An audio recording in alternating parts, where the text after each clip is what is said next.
Hey guys, welcome back to my channel. I'm really excited about this video because it is going to be a question and answer video. I decided I wanted to do another one of these because it's been well over a year since I've done one. I have a lot of new subscribers, so I wanted to open it up on a few platforms to get some questions. I got some really good ones, so I'm going to just get ready today. I'm just going to get ready, doing this look, answering your questions. So let's get started. I left my rubber band downstairs, so we're going to have to do an old-fashioned clip. I'm surprised one of my girls' scrunchies aren't in here. I mean, did you ever think scrunchies would come back like they have come back? It is insane. This clip isn't doing anything.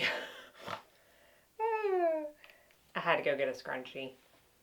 Much better. Okay. I wrote all of the questions down, and then I thought, you know, I might need to actually go back and credit the people who asked. So I will do that to the best of my ability. But if I don't say your name by your question, I'm sorry. Because a lot of the questions were the same. So I'm going to be combining some. And in that case, I'm probably not going to credit each person. And I am going to just get ready. Like, I'm not going to sit there and tell you what I'm using and all that kind of stuff. I will link and list everything per usual down below. But this is just me getting ready with y'all and answering your questions. So I will go ahead and start with Judy Boyd. She asked a few questions, so we will answer those. She asked what kind of work Chad does. And I think the question should really be, what kind of work doesn't Chad do? He is an entrepreneur to the extreme. But in all honesty, his full-time job is medical sales.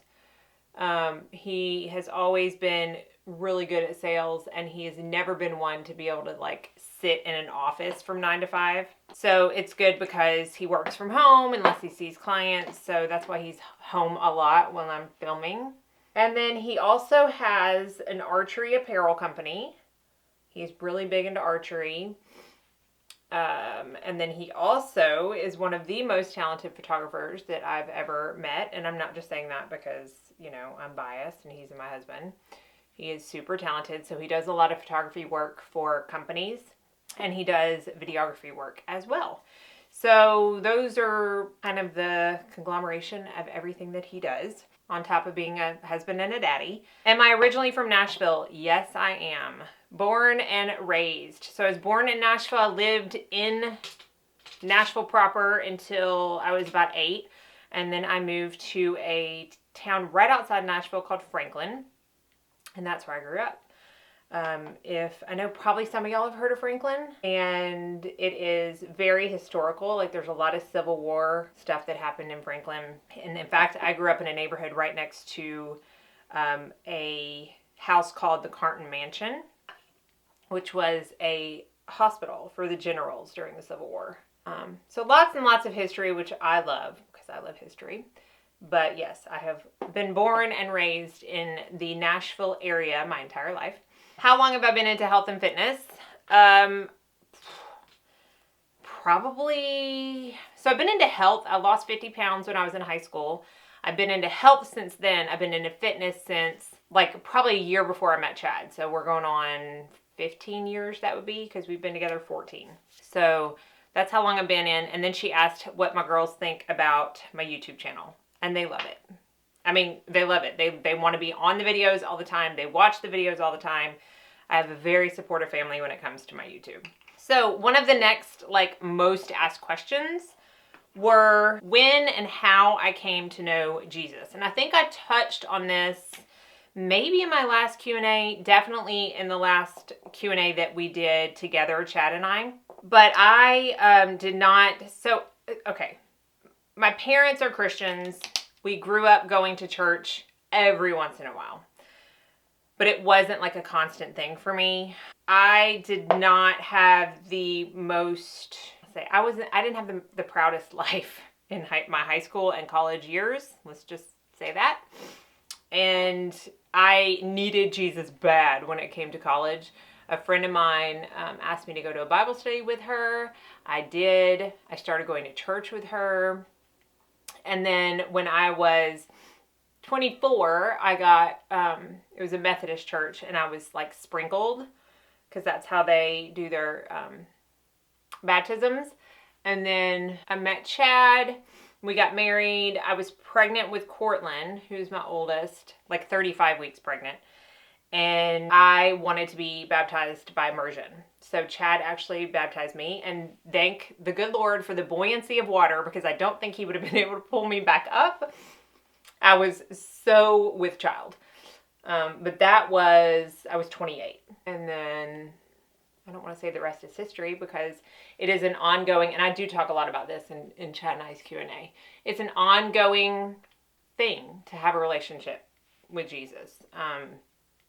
But I can tell you with 150% certainty, I would never, ever, ever have gotten out of that pit that I was in if it weren't for him. And I would never be where I am right now. 100,000% certainty of that. Everything that I have and everything I do is because of him. So, but again, I'll try to link those other Q&As, because I do talk about that a lot in that. Another overarching question was, when have I always been into makeup? When did I become a makeup artist? Did I go to school? How did I know I wanted to be a makeup artist? So I always grew up around makeup. My mom was a Merle Norman gal. So she would always go to Merle Norman, and I would always beg for her gifts with purchase. And she would most of the time let me have it. So I started a collection at a very young age. I was always into it. I was always the one that wore makeup like every day. And then, oh goodness, I mean, I don't know, in my mid-20s when I really started to get into products, because that was like the time that I was able to financially do it. I mean, in college, I was like cover girl all the way. But I started, getting into products, wanting to try new things, wanting to see if this new thing was better than that new thing. And I became the makeup girl. Like, everybody knew that I had the makeup, that I had the products. And a friend of mine, I say a friend of mine, one of my very best friends growing up, was getting married at a destination wedding in Florida. And she asked me to do her makeup. She was like, I know you have all the products. Can you just bring some more down? You're coming anyways. And do my makeup. And I was like, yeah, I will. That would be so much fun. So I did. And I left that room after doing hers and some other people's makeup, knowing that's what I wanted to do. Not only makeup, but bridal makeup. That I knew was where my heart was. So I have a master's in education. I was working at a school, and I remember Chad was out, what was he? He was like cutting the grass one day. And I walked outside and I was like, so I found a school that just does makeup, because I'm not a hair person. I cannot get my hands to work that way, cannot get my fingers to work that way. So I knew I didn't want to go to cosmetology school, but I wanted to go to school. I wanted to have some training. I wanted to have some accreditation behind my name.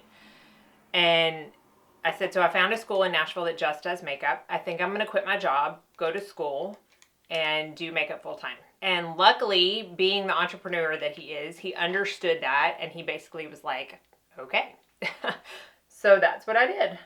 So yes, I did go to school, and I have been doing that ever since. So that's kind of how I got into it. And I still love it. I mean, I don't do it as much. I've tried to dial back a little bit, because it was kind of overtaking my life. I was working every single weekend. And there was a time a couple years ago where I worked 15 weekends in a row. Some of those weekends were a Friday wedding, a Saturday wedding, a Sunday wedding, and a Monday wedding. And I was missing everything with my kids. Like, everything. Just my family in general. Like, I just had no time. I was missing it all. And so I made the decision to dial back. So now I do maybe like 2 weddings a month, and that's perfectly fine with me. I don't ever want to get out of it altogether. I still do a lot of makeup lessons at my house. I do a lot of event makeup. So I don't want to get out of it altogether, but I did need to kind of pull back a little bit for my family's sake. And it's been a blessing. Okay, let's talk about some makeup questions. Oh, you know what? There was one that I wanted to ask my esthetician about. Let me text her real quick. Hey girl, comma, I am doing a Q&A right now for my YouTube channel, comma, and someone asked me what is the best in-office procedure for the highest anti-aging results, period. What are your thoughts, question mark. Okay. A lot of people ask me, like, what are my most used backup products? I have a whole backup drawer Most of the backups that I keep on a regular basis are mascaras and brow pencils. Occasionally, I will find something like the powder I'm going to use today and worry that it's going to, like be discontinued. I'm not going to be able to get it. It'll be on sale. And so I'll buy, a couple backups of that, which I did. I'm trying to think. I have some sponge backups and then some like eyeliner backups, mostly for my kit. I don't ever do liquid product backups because they expire quicker than powders. So I just don't trust myself to go through this vast amount of product in time to actually use something before it goes bad. So I don't typically hoard liquid products. Someone asked what I would repurchase first if I lost it all. I think that I would have to wait a while because I would be in, as dramatic as it sounds, a state of mourning. Because when you spend so many years building a collection like the one that I have, it would be absolutely devastating. Yes, I know it's a first world devastating issue, but I would be lying if I said I would not be devastated. I think I am going to actually do a video getting ready saying like what I would repurchase first in each category as I'm getting ready. But I think as a whole, like the first thing I would definitely repurchase is foundation. I would have to think about which foundation it would be, but it would have to be foundation or a tinted moisturizer or something. You know what? I would probably repurchase the Bare Minerals Complexion Rescue because I can use that every single day and only that and feel put together. So there you go. That's the answer to that. I would repurchase the Bare Minerals Complexion Rescue first and then go from there. But I will do a video where I kind of tell you what I would repurchase first in every category. Someone asked, I'm doing a really bad job, y'all, of giving credit. I'm sorry. I just ended up reading off this paper. Someone asked my biggest and best piece of advice when it comes to doing makeup. And I'll tell you what I tell pretty much every single person that sits in this chair when I do a makeup lesson. And that is that practice makes perfect. I mean, as perfect as we can be. Meaning, don't give yourself a hard time.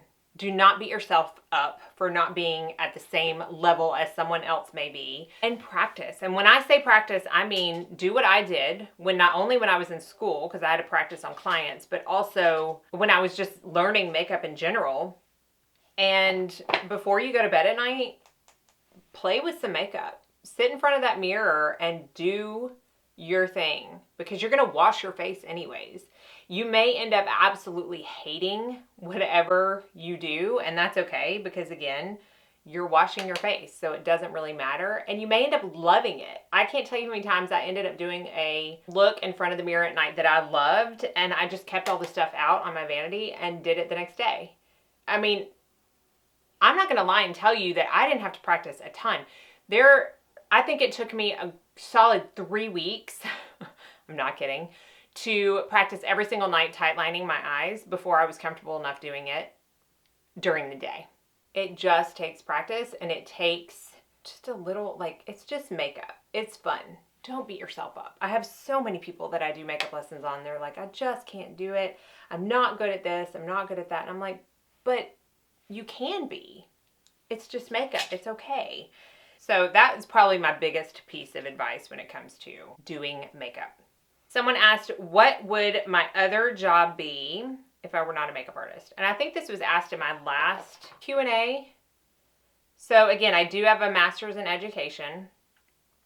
I do love education, but I would envision myself working up to be in administration probably if I stayed in the education field because I love all the kids. So when I first started out, I was a teacher's assistant, and so I was able to, have all the third graders or all the fourth graders. And in administration, you're not just limited to loving on the kids that are in your class. You can love on them all. So I would probably like to be in administration if I was in the education field. If I wasn't and I wasn't in makeup, I would probably be in something marketing-wise, advertising. I've always been interested in that world. I've always been interested in the corporate world, honestly. I think now looking back on it, it would be a nightmare for me. Like, it's just not how I'm made up. But when I was little, like, I always used to envision wearing business suits every day and being the boss. And, you know, that was truly my vision, was what would it feel like to be the boss? Because when I was little, I was not the boss. So, I mean, it's hard to say. It's hard to say where life would have taken me. I think I'm exactly where I'm supposed to be, which is a blessing. But who knows? You know, I think about that a lot. I'm always like, what if? What if I didn't take that supposed business meeting with Chad, which was truly a blind date? Like, what if? Would we not have ever met? I think about that kind of stuff all the time.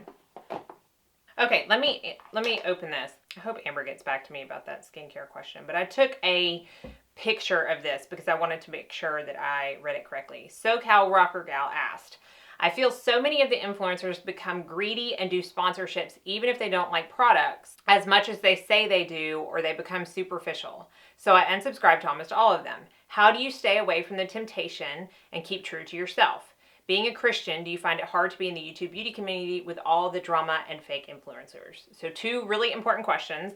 I will talk about the sponsorship question first. I have been on YouTube for 3 years or 4 years. I don't even know. I have done 4 sponsorships in that time, 2 of which have happened in like the last 2 weeks. I have been blessed enough to get that. But here is the thing. I am asked daily to do sponsorship videos. Daily. I get an email or more in my inbox about what I would charge to do a certain type of video, whether it be an inclusion video or a video where it's just talking about that specific product, or, there's lots of different types of sponsorships that you can do. I don't do them because of a lot of reasons. A lot of them are skincare. I am not going to change my skincare routine. I like my skincare routine. I don't use products with fragrance, and I'm not going to start using products with fragrance just to make some money. I don't currently know about that company. I've never used their stuff, so I'm definitely not going to be like, oh, sure, I'll do a sponsorship video on your stuff when I've never used it. So a lot of times I'll write back and I'll be like, I'd love to try your product out. I'm not interested in a sponsorship. But if you'd like to just send it to me so I can try it out, and then if I like it, I'll talk about it. If not, I won't. Crickets. Nobody wants that. They just want, like a guaranteed sponsorship. I have never had the temptation to do that. I don't know if it's because YouTube is not my main source of income. I don't know if it would be, I don't think it would be different, because here's what I pride myself on. And Chad even said this without my tempting for him to say it in our Q&A, that I think somebody asked, like, what is the best and worst quality of the other person? And I believe he said my honesty. I am honest to a fault. Okay, like, I'm very blunt. If you know me personally, you know this. If you ask me a question, I'm going to answer it. I'm not going to answer it how you want me to. I'm going to answer it how it should be answered. I don't tiptoe around things. I just don't lie.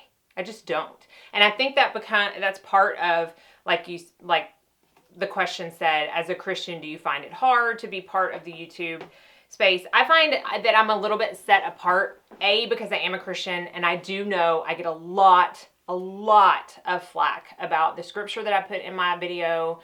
I erase a lot of nasty comments. And here's the thing. I could easily go onto all these other people who don't believe what I believe and say nasty things to them, but I don't. Because that's your belief, and this is my belief, and this is my channel, and I'm allowed to talk about it. If you don't like it, that's fine, but don't leave nasty comments. Anywho, that was a little rant. But a Christian is first and foremost what I am. So if YouTube started getting in the way, if I started feeling like I couldn't put my scripture on, if I started lying about a product that I absolutely hated just for the sake of getting money, if I started getting involved with the drama and started talking smack about somebody because I thought what they were doing was nasty, then YouTube would be a problem for me. Then that would be a time for me to say, hold up, I need to quit doing this, because this is not who I am. It's overtaking my, who I am, and I can't do it. And I'm very blessed in the friendships that I have, in the marriage that I have, because I have people that surround me that will call me out, that will say, hold up, this is not who you are. This goes against what you believe. You need to scale back, or you need to apologize, or you need to admit what you did, or you just need to quit altogether. I have two, I call them sister friends, that would not hesitate at all to call me out on that. And Chad would not either. So I probably have more friends that wouldn't hesitate, but two that I know for sure. So I guess all that to say, I try my best not to let it tempt me. Sponsorships I don't have an issue with, because it's not in me to lie. I've never been that way. I was the kid who wrote a note to my parents in 2nd grade when I had a babysitter, and I looked through the paper in my Christmas presents and saw what I was getting, and I wrote a note to my parents so they would see it when they checked on me when they got home, saying, I'm so sorry. I looked through, I saw my Amelia Bedelia books that you're getting me. Please don't give them to me. I don't deserve them. Like, that was me. My conscience can't handle it. I won't be able to sleep. So I don't have an issue with that, because that's just not who I am.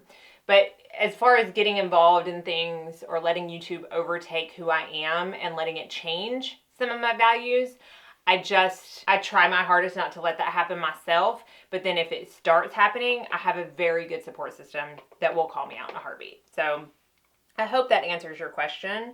And I hope that y'all know that if and when I ever do take another sponsorship, it is because I already use the products, I already love the company, and I believe in what they are asking me to do. Therefore, they're not saying you have to say only good things about this, or you can't say you need to slam another company or anything. I would never take anything like that.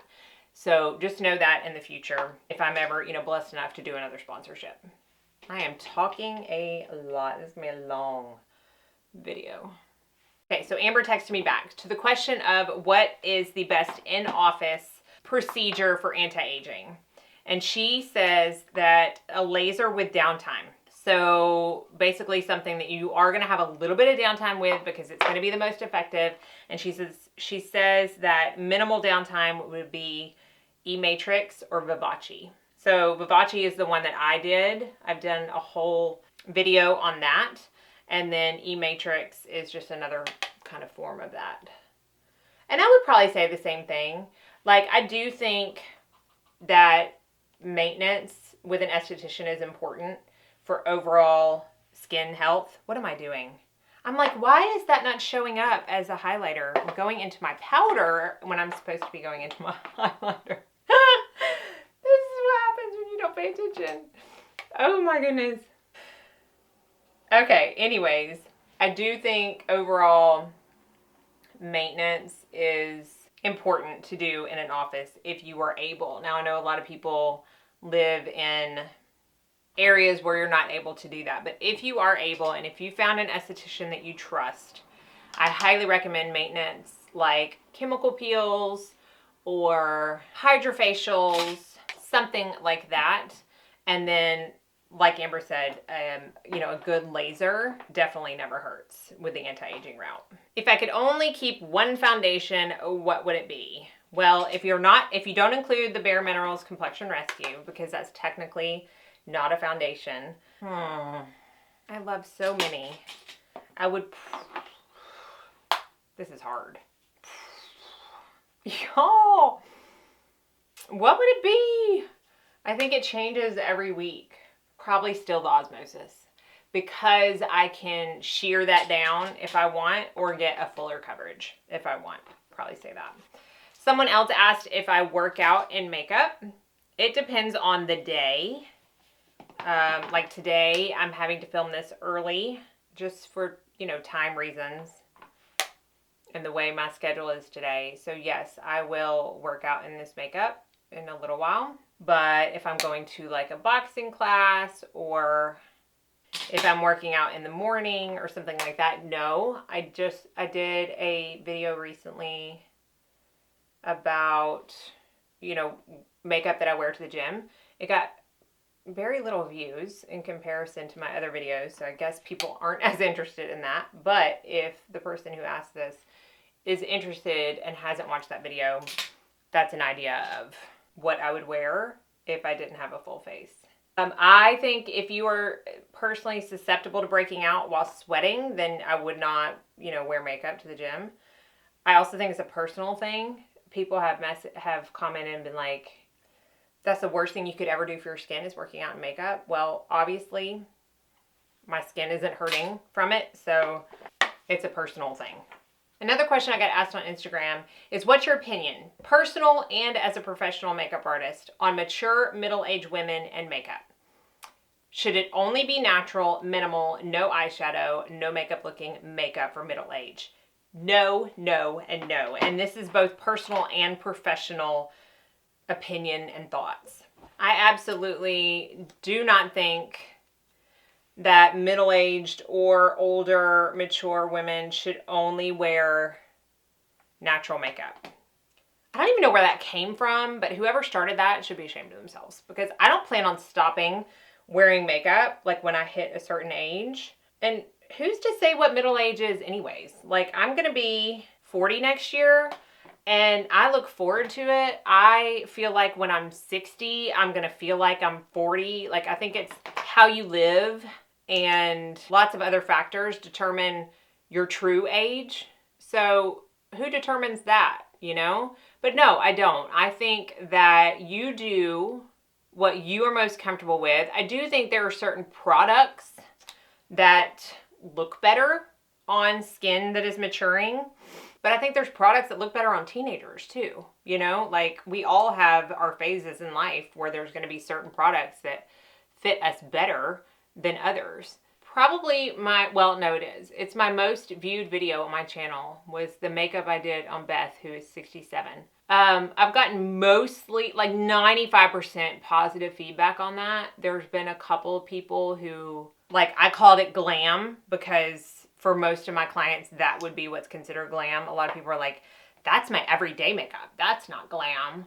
A lot of people, not a lot, I don't want to say a lot, but one person in particular said, there's so much wrong with this. You should never put shimmer on someone over 50. Ever. And I was like, well, no, there's so much wrong with your comment. Like, I didn't say that. But I believe my response was something to the effect of, to each their own. If you don't feel comfortable wearing shimmer over 50, by all means, don't do it. Like, I don't think you should ever do something you're not comfortable doing. But certainly don't tell someone else they should never do something. I thought Beth looked amazing with the shimmer that she had on her eyes. She liked it, and that's what matters. So no, I think you do you. You do what works. Find especially the skin products that look the best on you. So I probably wouldn't recommend someone who has dry, mature skin to go out and buy the fullest coverage foundation that they've ever, seen in store. But as far as only needing to look natural, no, there are ways to glam it up when you are mature. Still look like you're not trying to be, what was that chick's name on Drew Carey? Oh, that's going to bother me now, but you know who I'm talking about. You're not trying to be that, but you can still look glam. Somebody asked 5 products that I can't live without. And you know what? While I think that's an amazing question, I'm looking for my lipstick. Sorry. I'm like, I know I said it over here. Oh. It's on the floor. So while I think that's an amazing question, I think it would be an even more amazing video. So I'm going to do that for one of my top 5 videos because I think that's a great idea. It will be very hard for me to pick, but I will do that. I do think there were some questions I wasn't able to get to, but this is going to be an extremely long video, so hopefully I got most of them though. That was fun. So that was my Q&A. Hopefully you enjoyed it. Again, I will list and link everything down below that I used on my face today. As always, thank y'all so much for watching. Be sure and like and subscribe before you leave so you don't miss out on any future videos. And I hope you all go out and have a very blessed day.